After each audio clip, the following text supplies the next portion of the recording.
pagi. Di waktu luangku ini aku mau melanjutkan baca buku aku. Kalian temenin aku ya baca buku.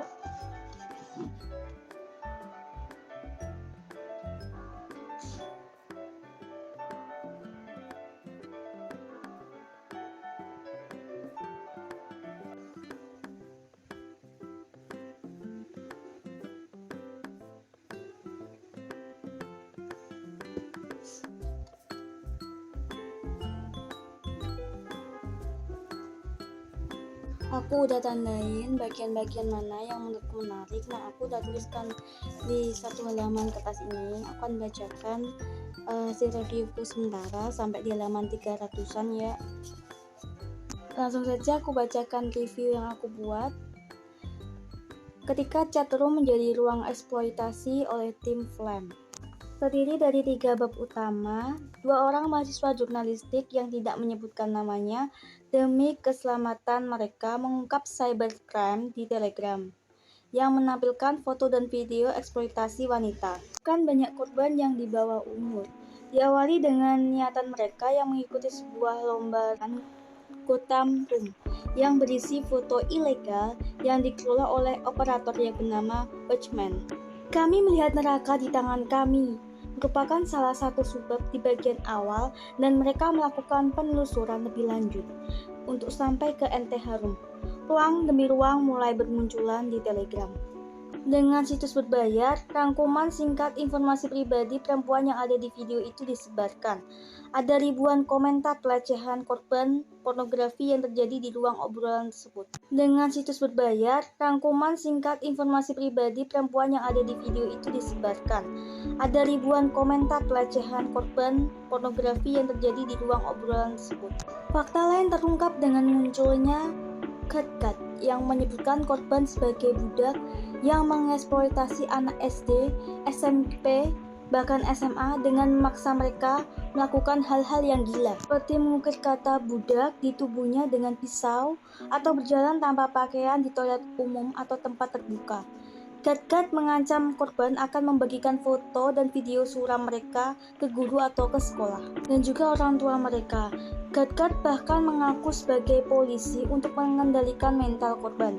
Tim Flame melaporkan kepada polisi dengan melampirkan hasil tangkapan layar yang ia telusuri di Telegram. Namun, itu tidak membuahkan hasil yang cukup.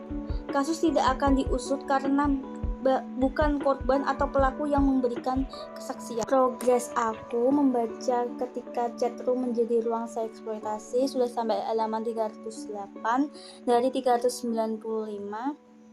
Awalnya aku tahu buku ini dari film dokumenter Cyber Hell di Netflix. Bercerita mengenai fenomena kekerasan seksual digital yang terjadi di masyarakat Korea Selatan. Korbannya adalah wanita. Korban yang dirugikan di sini adalah para perempuan, bahkan anak di bawah umur. Hal yang menarik yang aku temukan di buku ini adalah penyebutan tim Flame di sini. Mengapa penulis menggunakan nama pena? Yaitu untuk menjaga identitas mereka dan keselamatan mereka. Nah, tim Flame ini menyebut diri mereka sebagai Dan dan Bull.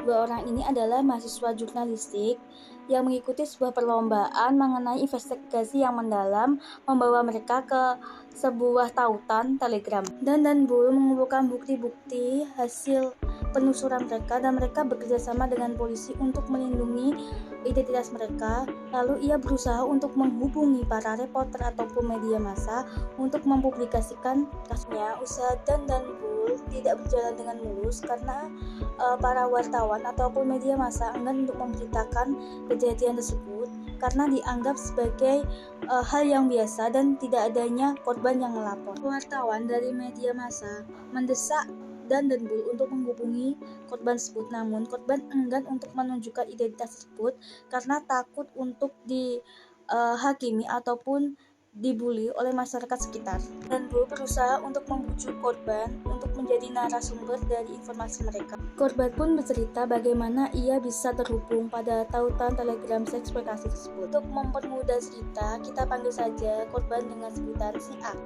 Awalnya si A mendapatkan sebuah tautan mengenai lowongan pekerjaan part-time dengan gaji yang lumayan besar. Platform Telegram yang aku masukkan di sini adalah tempat perjualbelian foto ataupun video ilegal seksploitasi terhadap wanita yang sudah berumur atau di bawah umur.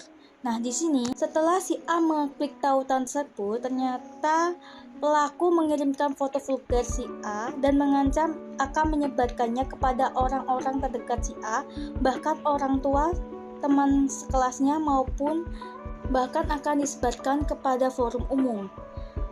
Untuk merahasiakan data si A, pelaku mengancam si A untuk mengikuti instruksi yang akan diberikan si pelaku, melakukan apapun yang diperintahkan si penguasa itu untuk dilakukan si korban, bahkan bisa sampai ekstrim seperti bunuh diri ataupun menyayat tubuh si korban. Si korban tidak punya pilihan apapun karena si pelaku mengikuti si korban kemanapun ia pergi. Jadi si korban merasa was-was dan selalu merasa cemas ketika kaki tangan pelaku, ternyata pelaku memiliki kaki tangan yang lain. Karena setelah ditangkapnya si Watchman, ternyata masih ada 2 pelaku lagi, yaitu yang bernama Gat-Gat dan juga Baksa. Kesulitan untuk menemukan bukti tentang transaksi pembayaran video dan foto ilegal itu karena pembayarannya melalui kripto. Dan Bu beserta polisi dan media pers berusaha menginformasikan lebih luas mengenai seksploitasi yang terjadi di Telegram untuk menghindari korban yang lebih banyak. Saran dariku, sebelum kamu membaca buku ini, alangkah baiknya kamu nonton filmnya dulu, Cyber Hell, agar kamu mendapatkan pemahaman garis besar mengenai konteks yang akan dibahas dalam buku ini. Dan akan lebih baiknya ketika kamu baca buku ini dalam keadaan yang fresh dan bukan saat sebelum tidur, karena konteks yang dibahas dalam buku ini sangatlah cukup menguras emosi dan pikiran kalian. Jadi saat aku setelah baca buku ini, aku jadi berpikir ulang bahwa ada hal-hal yang tidak perlu kita publikasikan di media sosial mengenai data pribadi, karena itu sangat rentan untuk dipersalahgunakan oleh orang-orang yang tidak bertanggung jawab. Lalu untuk seksploitasi ini bisa terjadi kepada siapapun, jadi aku harap orang-orang tidak menghakimi para korbannya. Hal yang aku garis bawahi dalam fenomena ini adalah, aku harap kalian berhati-hati dalam penggunaan media sosial dan bersosialisasi agar kita tidak menjadi salah satu korban dari Watchman, Gat-Gat ataupun Baksa di dunia nyata ini. See you next time, bye bye.